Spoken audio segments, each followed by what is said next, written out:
Baik, Assalamualaikum warahmatullahi wabarakatuh. Alhamdulillahirrabbilalamin. Allahumma salli ala Muhammad wa ala ali Muhammad. Segala puji bagi Allah, Tuhan semesta alam. Salam dan salam semoga selalu tercurah kepada junjungan kita Nabi Muhammad sallallahu alaihi wasallam. Baik, Ananda kelas 6.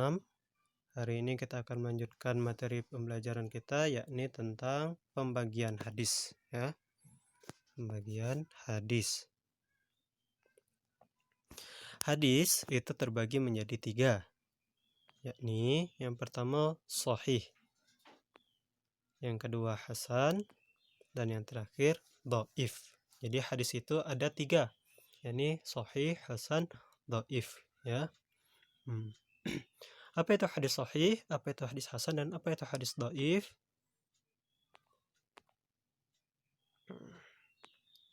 Yang pertama sahih, hadis sahih. Arti sahih itu adalah benar atau kuat, ya.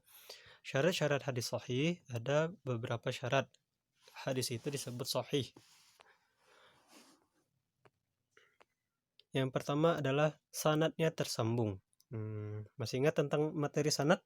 Nah, sanadnya tersambung artinya orang yang meriwayatkan perkataan Nabi atau hadis Nabi itu dia harus tersambung sampai ke Nabi, atau tidak boleh ada salah satu orang yang meriwayatkannya itu terputus atau tidak ada. Ya. Jadi sanadnya itu harus tersambung. Yang kedua, ingatan harus kuat atau dhabit. Contoh dhabit ini ini Ustadz misalkan, ya. Kita membaca Al-Fatihah. Maliki yaumiddin. Apa lanjutannya? Ya, iyyaka na'budu wa iyyaka nasta'in. Apabila ada orang yang membaca Maliki yaumiddin, lalu dia melanjutkan ihdinas siratal mustaqim. Nah, itu artinya ingatan hafalannya tidak kuat. Ingatan hafalan kuat itu dia tidak lagi langsung alam bawah sadarnya langsung tahu kalau itu lanjutannya, ya.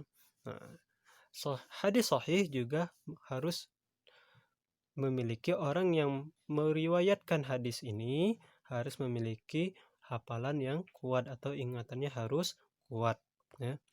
Selanjutnya adalah adil.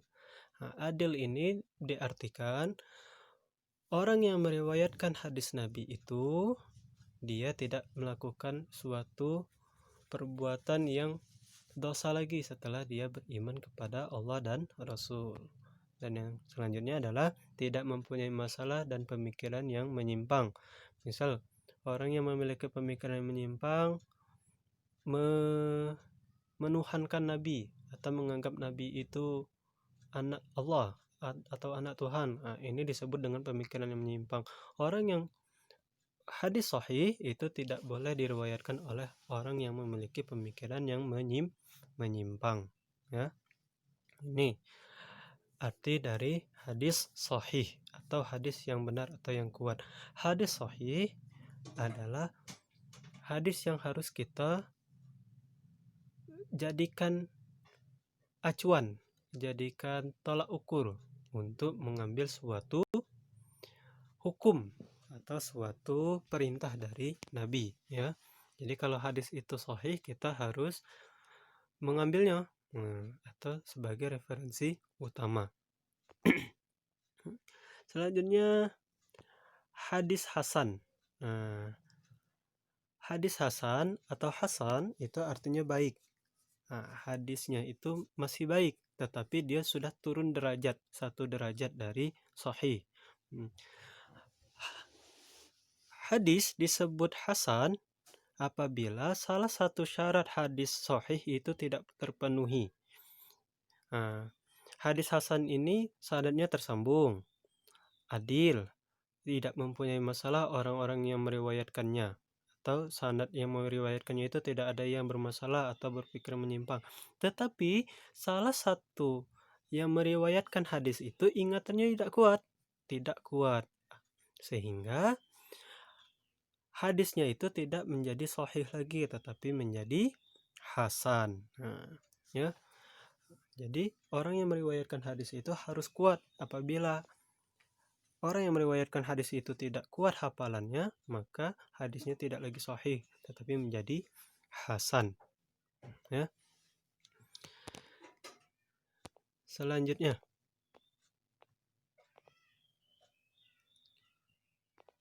kapan hadis itu disebut dhaif? Dhaif. Arti dhaif itu adalah lemah atau terputus. Dhaif, hadis-hadis dhaif adalah hadis yang tidak memenuhi syarat-syarat dari hadis sahih. Misal contohnya, sanadnya tidak tersambung, atau orang yang meriwayatkannya tidak kuat hafalan, atau orangnya tidak adil, dan orangnya memiliki pemikiran yang menyimpang. Nah, ini disebut dengan hadis dhaif atau lemah. Hadis dhaif itu kita harus menghindari mengambilnya sebagai referensi atau acuan hukum atau acuan syariat, ya. Jadi kalau ada hadis dhaif atau hadis lemah, kita harus menghindari dari hadis tersebut, ya. Tuh. Nah.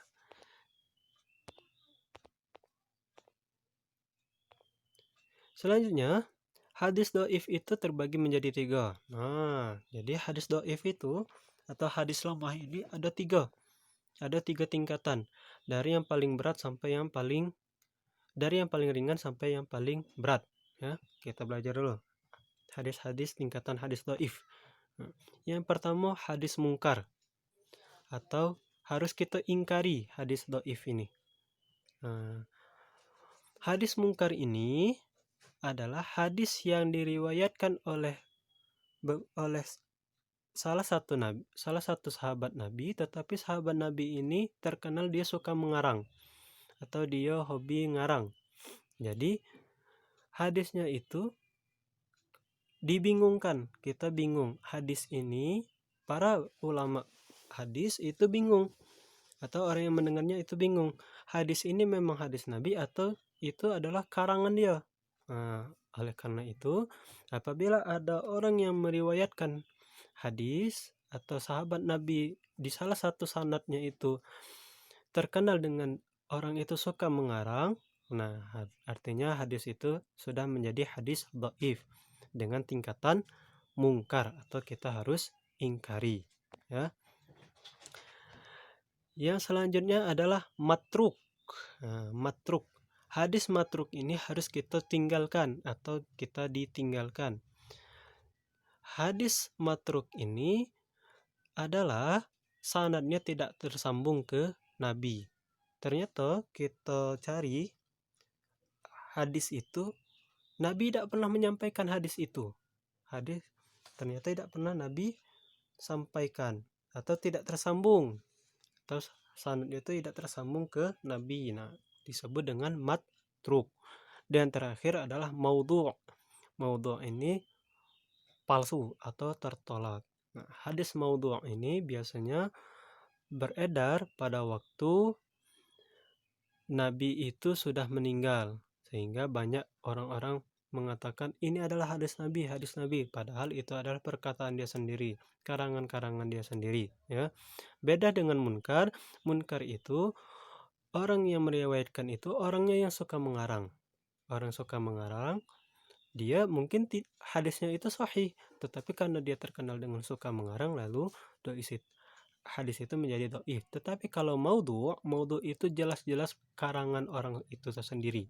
Nah, jadi dia bukan lagi, Nabi tidak pernah berkata seperti itu, tidak pernah berkata hadis seperti itu, tetapi dia membuat hadis yang mengatakan bahwa ini dari Nabi. Nah, ini disebut dengan hadis maudhu' atau tertolak. Tuh. Mungkin sampai sini dulu penjelasan Ustadz. Kalau ada yang ingin ditanyakan atau ada yang kekeliruan dari ayah bunda yang menyimak, boleh dijapri kami agar kami bisa memperbaikinya. Terima kasih. Assalamualaikum warahmatullahi wabarakatuh.